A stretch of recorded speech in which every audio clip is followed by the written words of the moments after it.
ମାନେ ସମଗ୍ର ପୃଥିବୀର ପ୍ରତ୍ୟେକ ଲୋକ ଏବେ କରୋନା ଭୟରେ ଅଛନ୍ତି।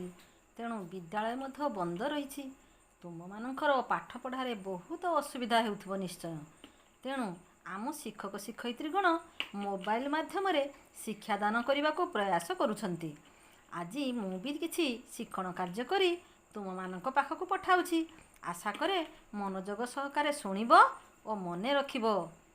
ଆଜି ଆମେ ଚତୁର୍ଥ ଶ୍ରେଣୀ ଆମେ ଓ ଆମ ପରିବେଶ ବହିର ନବମ ଅଧ୍ୟାୟରେ ଥିବା ଉଦ୍ଭିଦର ବିଭିନ୍ନ ଅଂଶର କାର୍ଯ୍ୟ ବିଷୟରେ ଆଲୋଚନା କରିବା।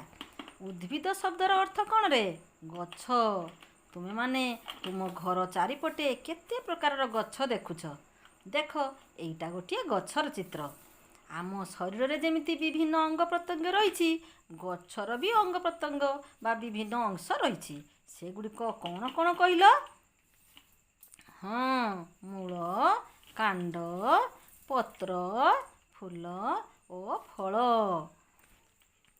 ପିଲାମାନେ, ତୁମେ ତୁମ ଖାତାରେ ଗୋଟିଏ ଗୋଟିଏ ଗଛର ଚିତ୍ର ଆଙ୍କିବ ଓ ଏହାର ବିଭିନ୍ନ ଅଂଶର ନାମ ଲେଖିବ। ଆମେ ମଣିଷମାନେ ଯେମିତି ହାତରେ ଖାଉ, ଲେଖୁ, ବଲ୍ ଖେଳୁ, ଗୋଡ଼ରେ ଚାଲୁ, ଦୌଡ଼ୁ, ଫୁଟବଲ ଖେଳୁ, ସେମିତି ଗଛ ବି ତା'ର ଅଙ୍ଗ ପ୍ରତ୍ୟଙ୍ଗ ଦ୍ୱାରା କି କାର୍ଯ୍ୟ କରେ ଆସ ଜାଣିବା। ପ୍ରଥମେ ଜାଣିବା ମୂଳର କାର୍ଯ୍ୟ। ଦେଖ, ଏଇ ଚିତ୍ର ଗୁଡ଼ିକୁ ଦେଖ। ପ୍ରଥମ ଚିତ୍ରକୁ ଦେଖ। ପିଲାଟି ଗଛଟିକୁ ଉପାଡ଼ି ଦେବାକୁ ଚେଷ୍ଟା କରୁଛି, କିନ୍ତୁ ଉପୁଡ଼ି ଯାଉନାହିଁ କାହିଁକି? କାରଣ ଗଛର ଚେର ମାଟିକୁ ଶକ୍ତ ଭାବେ ଜାବୁଡ଼ି ଧରିଛି। ତେଣୁ ଗଛଟି ଉପୁଡ଼ି ଯାଉନାହିଁ।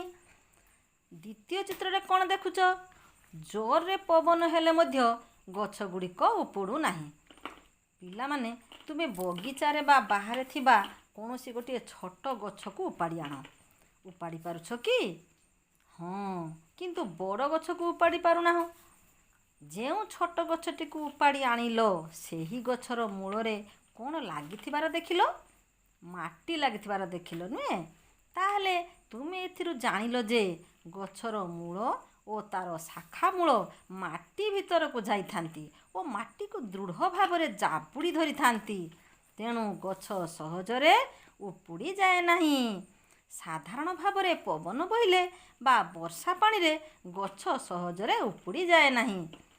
ଯେଉଁ ସ୍ଥାନରେ ଅଧିକ ଗଛ ଥାଏ, ସେଠାରେ ମୃତ୍ତିକା କ୍ଷୟ ହୁଏ ନାହିଁ।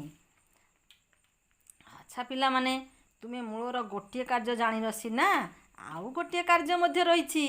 ସେହି କାର୍ଯ୍ୟଟି କ'ଣ ଜାଣିବା ପାଇଁ ଗୋଟିଏ ପରୀକ୍ଷା କରିବା।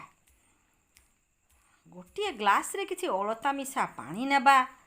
ଚେର ନ ଛିଣ୍ଡାଇ ଗୋଟିଏ ହରଗୌରା ଗଛ ବା ଧଳା ଖଡ଼ା ଗଛ ଉପାଡ଼ି ଆଣିବା। ଚେରକୁ ପରିଷ୍କାର ଭାବରେ ଧୋଇଦେବା। ତାପରେ ଗଛର ଚେରକୁ ଗ୍ଲାସର ପାଣିରେ ବୁଡ଼ାଇ ଦେବା। କିଛି ସମୟ ପରେ ଗଛକୁ ଭଲ ଭାବେ ଲକ୍ଷ୍ୟ କରିବା। କ'ଣ ଦେଖିଲ ରେ ପିଲାମାନେ? ଗ୍ଲାସ ଭିତରେ ଥିବା ଗଛଟିର କେତେକ ଅଂଶ ଲାଲ ରଙ୍ଗ ହୋଇଯାଇଛି କି? ଯଦି ହୋଇଛି, କାହିଁକି? କାହିଁକି ନା ଗଛର ମୂଳ ବା ଚେର ଗ୍ଲାସରେ ଥିବା ଅଳତା ମିଶା ପାଣିକୁ ଶୋଷଣ କରି କାଣ୍ଡ ବାଟ ଦେଇ ଗଛର ବିଭିନ୍ନ ଅଂଶକୁ ପଠାଇଲା। ତେଣୁ ଏହି ପରୀକ୍ଷାରୁ ଆମେ ଜାଣିଲୁ ଯେ ଗଛର ମୂଳ ମାଟିରେ ଥିବା ଖଣିଜ ଲବଣ ମିଶା ପାଣିକୁ ମାଟିରୁ ଶୋଷଣ କରି କାଣ୍ଡ ବାଟ ଦେଇ ଗଛର ବିଭିନ୍ନ ଅଂଶକୁ ପଠାଏ। ମୂଳର ଆଉ ଏକ କାର୍ଯ୍ୟ ବିଷୟରେ ମଧ୍ୟ ଆସ ଆଲୋଚନା କରିବା। ପିଲାମାନେ, ତୁମେ ମୂଳା ଦେଖିଛ, ଖାଇଥିବ ବି ନିଶ୍ଚୟ। ଆଚ୍ଛା କହିଲ ଦେଖି, ତୁମେ ଯେଉଁ ମୂଳା ଖାଅ, ତାହା ଗଛର କେଉଁ ଅଂଶ? ହଁ, ମୂଳା ହେଉଛି ମୂଳା ଗଛର ପ୍ରଧାନ ମୂଳ।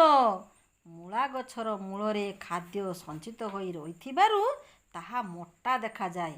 ଏଭଳି ମୂଳକୁ ଭଣ୍ଡାର ମୂଳ କୁହାଯାଏ।